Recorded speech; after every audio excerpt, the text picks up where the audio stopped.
Hair regrowth అవ్వడానికి కానివ్వండి, లేదంటే హెయిర్ ఫాల్ తగ్గించుకోవడానికి ఆయుర్వేదంలో ఎలాంటి జాగ్రత్తలు తీసుకోవాలి? ఎలాంటి మెడిసిన్ ఉంటుంది? అయితే చూడండి, ఎయిర్ ఫాల్ అనేది ఫస్ట్ వచ్చేసి లంగ్స్ ఇన్‌బ్యాలెన్స్ వల్ల. హ్మ్. లంగ్స్ ఓవర్ హీట్ అయింది అంటే ఎయిర్ ఫాల్ అవుతది, రాసిపెట్టుకోండి. లంగ్స్ ఒక్కటే కాదు, బ్రెయిన్ ఓవర్ హీట్ అవుతది. ఎండాకాలంలో ఏం జరుగుతుంది? గ్రాస్ అంతా ఎండిపోతుంది. మళ్ళీ వర్షం పడేసరికి రీగ్రోత్ వస్తుంది. కాబట్టి పెంచుకోవడం, తగ్గించుకోవడం చాలా ఈజీ. నిలబెట్టుకోవడమే చాలా కష్టం. కాబట్టి సమ్మర్‌లో ఎట్లయితే గ్రాస్ ఎట్లయితే ఎండిపోతుందో, మన బ్రెయిన్ హీట్ అయినప్పుడు కూడంగా హెయిర్ అనేది లాస్ అవుతుంటది. కాబట్టి మన బ్రెయిన్ హీట్‌ని తగ్గించుకోవాలి. బ్రెయిన్ హీట్‌ని తగ్గించుకోవాలంటే ఆలోచనలు, నిద్ర, ఆహారము, masala, non veg, milk products ఇవన్నీ కూడంగా రూట్ కాజ్ నుంచి మానుకొని దాని తర్వాత హెయిర్ గ్రోత్‌కి ఆలోచించాలి.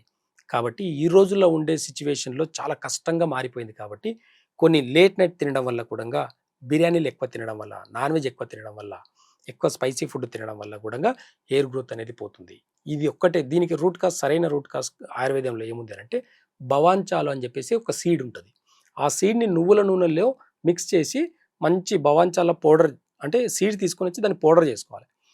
నువ్వుల నూనెలో కలిపి ఒక పేస్ట్ లాగా అప్లై చేస్తే హెయిర్‌కి మళ్ళీ హెయిర్ గ్రోత్ అనేది రీజనరేట్ అవుతది. కాబట్టి ఇది మంచి రెమెడీ కింద పనిచేస్తది. కాబట్టి ఆయుర్వేదంలో ఇలాంటి అంటే రూట్ నుంచి మళ్ళీ రీగ్రోత్ అవుతుంది. కాకుండా ఇక్కడ లంగ్స్ కూడా బాగవుతుంది. ఇది ఔటర్ అనమాట. ఇన్నర్‌కి కొన్ని మెడిసిన్స్ ఇస్తాం లోపలికి. అది దాన్ని తీసుకోవడం వల్ల లంగ్స్ బ్యాలెన్స్ అయిందే కాకుండా, లంగ్స్ ఎప్పుడైతే బ్యాలెన్స్ అవుతుందో హెయిర్ గ్రోత్‌కి ఇంకా చాలా హెల్ప్‌ఫుల్ అవుతుంది. కాబట్టి తగ్గించుకోవాలంటే, ఎయిర్ ఫాల్ తగ్గించుకున్నా, రీగ్రోత్ కావాలన్నా లంగ్స్‌ని మంచిగా పెట్టుకోవాలి. మసాలాలు, మిల్క్ ప్రొడక్ట్స్, ప్రోటీన్ ఫుడ్ తగ్గించుకోవాలి. అప్పుడైతేనే పర్మనెంట్‌గా దీనికి సొల్యూషన్. కాబట్టి రూట్ కాజ్‌లో మంచి మంచి రెమెడీస్ ఆయుర్వేదంలో ఉన్నాయి.